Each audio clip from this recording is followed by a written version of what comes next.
Bonjour et merci beaucoup pour te connecter.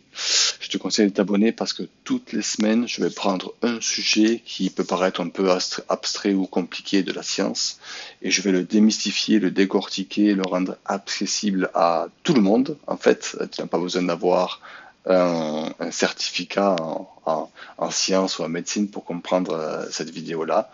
Et ce que je vais faire, je vais le décortiquer de telle manière à ce que tu vas comprendre pourquoi ce sujet est important pour toi et pour te permettre en fait de faire des choix qui sont propres. Alors je te conseille toujours de vérifier avec un professionnel, un médecin, avant de faire des choix.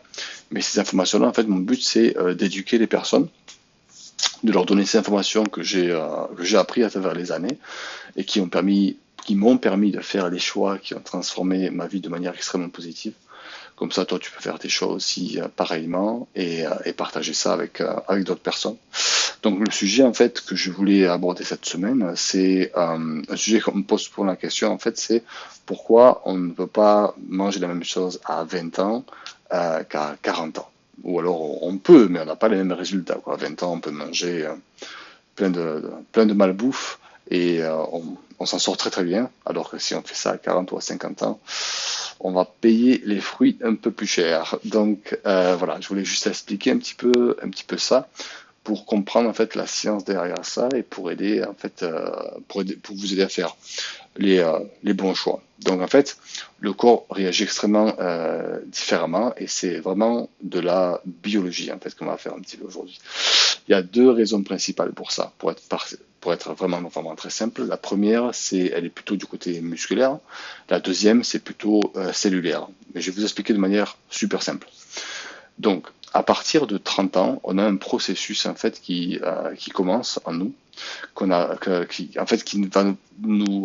nous faire perdre des muscles et pas mal de muscles, même. Entre 3 et 8% de ta masse musculaire va disparaître par décennie. Ça fait beaucoup, ça, quand même. Donc, 30, 40 ans, 50 ans. Après 60 ans, ça s'accélère encore plus. D'accord? Et ce que ça va faire, c'est que ça va en fait réduire la vitesse de ton métabolisme. On va dire que tu as un métabolisme qui va ralentir. Okay. Maintenant, ça veut dire quoi? Avoir moins de muscles, avoir un métabolisme qui ralentit. L'idée, c'est que ton métabolisme, en fait, ton corps, en fait, va brûler des calories au repos. Donc, ça n'a même pas besoin de marcher, de courir, quoi que ce soit. Même si tu es assis devant la télé, ton métabolisme va brûler des calories. D'accord? C'est tout le monde, en fait, ça arrive à tout le monde. Le souci, c'est qu'en fait, quand tu as moins de muscles, il a moins de calories en fait à brûler. Parce que en fait, quand tu as plus de muscles, le corps va devoir en fait brûler beaucoup plus de calories pour rester au même niveau, quoi. Donc si tu réduis en fait la taille de tes muscles, ton corps va avoir besoin de brûler moins de calories. Et comme il a besoin de brûler moins de calories, pour la même chose que tu vas manger, en fait, le résultat va être très différent. Parce que tu vas manger le même nombre de calories, mais ton corps va en cramer moins. Donc, ce qui va se passer, c'est que tu vas prendre du poids plus facilement, tout simplement. Donc voilà, le muscle, c'est du stockage qui est calorifique, qui est vraiment très très important. Comme tu vas en perdre, c'est pour ça que tu vas prendre du poids en mangeant la même chose. Donc voilà. Si tu as, on dit que ton moteur en fait de métabolisme tourne un petit peu au ralenti. C'est pour ça que tu peux pas manger pareil à 20 ou à 40 ans. Donc ça c'était le premier pilier très facile à comprendre, l'image du muscle qui stocke. Et si tu as moins de muscles, forcément tu vas moins stocker et donc de calories, et les calories vont partir ailleurs. La deuxième raison, en fait, c'est le déclin des mitochondries. Alors, et la sensibilité à l'insuline qui va changer. Dans les mitochondries, peut-être on a déjà entendu parler, en fait, ce sont des petites usines qui sont des petites usines d'énergie en fait qui sont dans chacune de tes cellules. Donc ton corps est composé d'énormément de cellules, et dans chacune de ces cellules, il y a des petites usines d'énergie qui s'appellent donc les mitochondries. Okay. Avec l'âge, le souci, c'est que leur efficacité diminue. Donc, elles produisent moins d'énergie à partir du même carburant. La conséquence directe de ça, c'est que ta sensibilité à l'insuline va diminuer. Donc, l'insuline, on l'a couvert dans pas mal de vidéos, je te conseille d'aller voir. Mais typiquement, ce que ça veut dire, ça, c'est que l'insuline, en fait, est produite chaque fois que tu manges. Donc, en fait, voilà, tu vas avoir ton pancréas qui va générer de l'insuline chaque fois qu'il y a de la nourriture qui rentre dans ton corps. Le souci, c'est que quand tu as 20 ans, comme tes mitochondries donc, sont super efficaces, dès qu'il y a un tout petit peu d'insuline, elles vont pouvoir travailler et stocker en fait cette énergie sans souci. Quand en fait ce moteur devient moins efficace, il faut plus d'insuline pour gérer le même nombre de nourriture. Et le souci, c'est que bon, comme on a vu dans plein d'autres vidéos, et je t'encourage à regarder des vidéos sur l'insuline, pourquoi c'est en fait l'importance de l'insuline qui est, je pense, que l'hormone la plus importante en fait du corps en termes de son impact.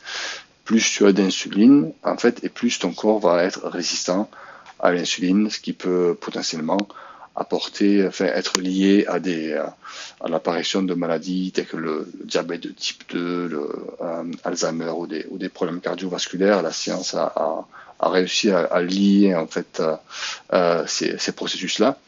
Bon, évidemment, ça c'est si on mange très mal pendant plein d'années, hein, donc c'est pas immédiat, mais le lien est là. Donc, ton corps a besoin en fait de produire plus d'insuline pour gérer la même quantité de sucre que tu manges.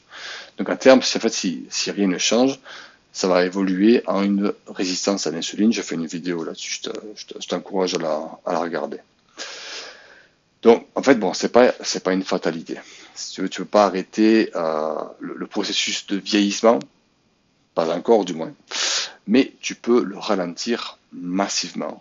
La sensibilité à l'insuline est largement influençable par le mode de vie, donc la nourriture, le sommeil, le sport, la gestion de stress, tout ça, c'est un impact gigantesque sur la sensibilité à l'insuline. Les personnes actives, en fait, maintiennent une sensibilité à l'insuline bien supérieure aux personnes sédentaires du même âge. D'accord ?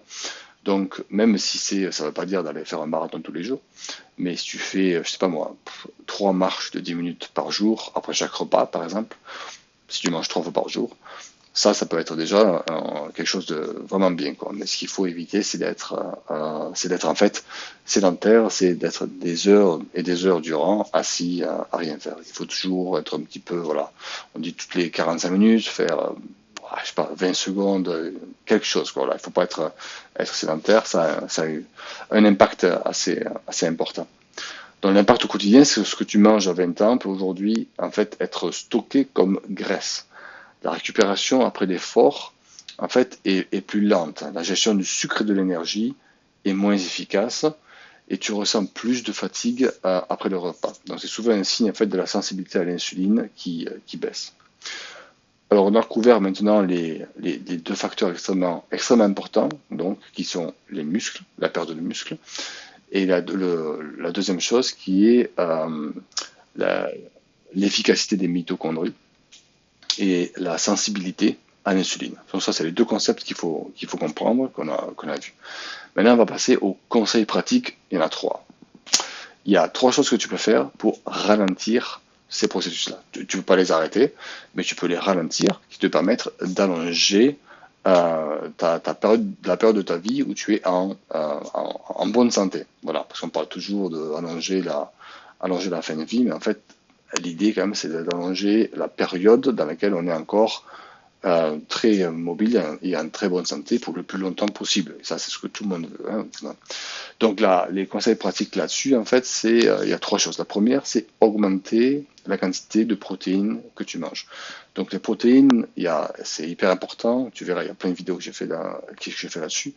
Mis à part si tu as une condition rénale importante, qu'il faut vérifier bien sûr avec le médecin toujours, les protéines, tu peux les augmenter et c'est extrêmement bon pour la santé et non pas seulement pour avoir des jolis muscles, mais c'est pour tout, pour la peau, pour tous les processus de ton corps en fait ont besoin de protéines pour fonctionner. Donc les protéines c'est super important. Et comme on a vu avec l'âge, comme on perd du muscle, il faut commencer avec manger des protéines pour maintenir la masse musculaire le plus possible. Tes besoins vont augmenter avec l'âge. Donc, ce qu'on dit, c'est qu'en fait, en gros, entre 1,2 g et 1,6 g de protéines par kilo de poids corporel pour les adultes actifs de plus de 40 ans, c'est un petit peu ce que la science recommande. Moi, j'en prends un peu plus que ça, j'en prends plutôt entre 1,8 et 2, mais c'est mon choix personnel. C'est parce que voilà, ça me plaît. Et je peux le faire parce que voilà, je n'ai pas de problème rénal, en fait, du tout. Donc ça, c'est la première chose. Augmenter le quantité de protéines, c'est ce que je recommande à tout le monde. La deuxième chose, c'est la musculation et l'entraînement en fait en force. Donc ça peut être des bandes de résistance, ça peut être des poids, mais de faire travailler les muscles de manière assez forte, c'est important parce que ça va en fait permettre aux muscles de se développer. On va faire grossir le muscle, toujours on vous dit, ça va faire un petit peu de musculation, ça détruit la fibre musculaire et après ça la reconstruit. Et encore une fois, si on a beaucoup de protéines, ça va la reconstruire de manière encore plus importante. Vous allez construire du muscle au lieu d'en perdre, ce qui est très bien. Sans vouloir être Schwarzenegger, c'est bien de faire 2 à 3 séances par semaine. Ça suffit largement pour ralentir de manière significative la perte musculaire. Donc c'est ce que je recommande. 2 à 3 séances par semaine, c'est ce que la science aussi recommande. Ça améliore aussi directement la sensibilité à l'insuline. Donc c'est quelque chose de très bon à savoir. Donc, première chose, on a vu les protéines. Deuxième chose, faire la musculation. Et la troisième chose qui pour moi, bon, c'est mon choix, hein, c'est la plus importante, c'est de faire les bons choix alimentaires pour protéger la sensibilité à l'insuline. Il y a deux choses qui sont très importantes, c'est la réduction des sucres raffinés et des pics glycémiques. Donc alors ça c'est extrêmement important. Moi je peux parler de mon expérience personnelle, il y a 18 mois j'ai arrêté tous les sucres raffinés. Bon, pas besoin d'être aussi extrême de tout arrêter, tu peux juste réduire si tu en prends beaucoup. Mais typiquement, en fait, les sucres raffinés, ce qu'ils vont faire, c'est qu'ils ils vont demander énormément d'insuline, en fait, à ton pancréas d'être généré de manière assez fréquente. C'est quand même, voilà, c'est pas très bon parce que ça peut amener beaucoup d'inflammation dans ton corps. Donc, réduire les sucres raffinés, prioriser, en fait, les sucres naturels que tu as dans les fruits, par exemple, sont excellents. Mais voilà, tout ce qui est sucre raffiné, il faudrait essayer de réduire. En fait, voilà, c'est le conseil. Et réduire les pics glycémiques. Alors, les pics glycémiques, encore une fois, j'ai fait plein de vidéos là-dessus sur l'inflammation, sur les pics glycémiques. Je t'encourage à les regarder. Mais typiquement, c'est pas bon d'avoir un grand pic de glycémie après un crash derrière, etc. C'est pas bon pour le corps, ça amène beaucoup d'inflammation. C'est lié à long terme, hein. C'est lié quand même à des conditions comme le diabète de type 2, comme des problèmes cardiovasculaires et même Alzheimer. Donc voilà, il faut bon, à long terme et sur très longtemps, bien sûr. Hein, c'est pas parce que tu vas avoir un mauvais repas que tu vas avoir ce problème-là, évidemment. Mais c'est bon, c'est des choses à savoir, quoi, hein, sur le long terme, comment gérer ça.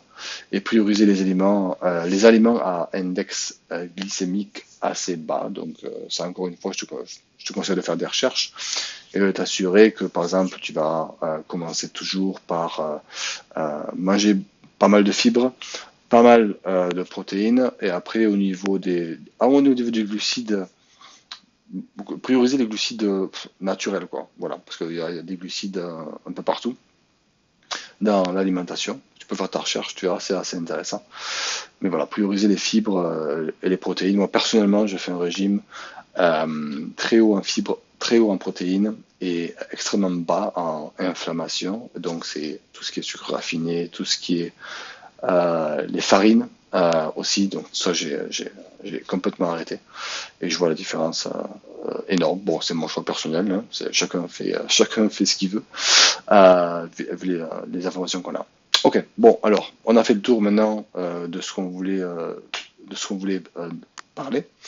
Donc, le but, c'était de comprendre pourquoi on ne peut pas manger la même chose à 20 ans qu'à 40 ans, et enfin, surtout pourquoi on n'a pas les mêmes résultats. Donc, on connaît les deux processus, la perte musculaire, sarcopénie, et le deuxième processus qui est donc la perte d'efficacité des mitochondries, donc des cellules.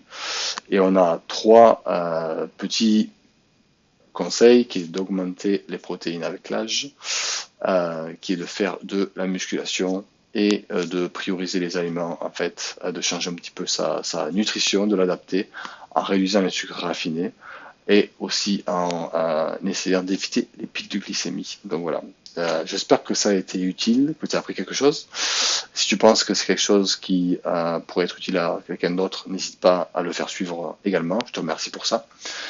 Et je te donne rendez-vous la semaine prochaine. Je te conseille de t'abonner pour rien rater. Et je te donne rendez-vous sur cette chaîne la semaine prochaine où on va aborder un autre sujet. S'il y a un sujet que tu aimerais bien que je couvre, mets-le en commentaire. Et voilà, j'ai pas encore décidé ce que je vais faire. Mais voilà, en fonction des commentaires, je ferai une vidéo différente. Je te remercie pour ton temps. Passe une super journée et à bientôt.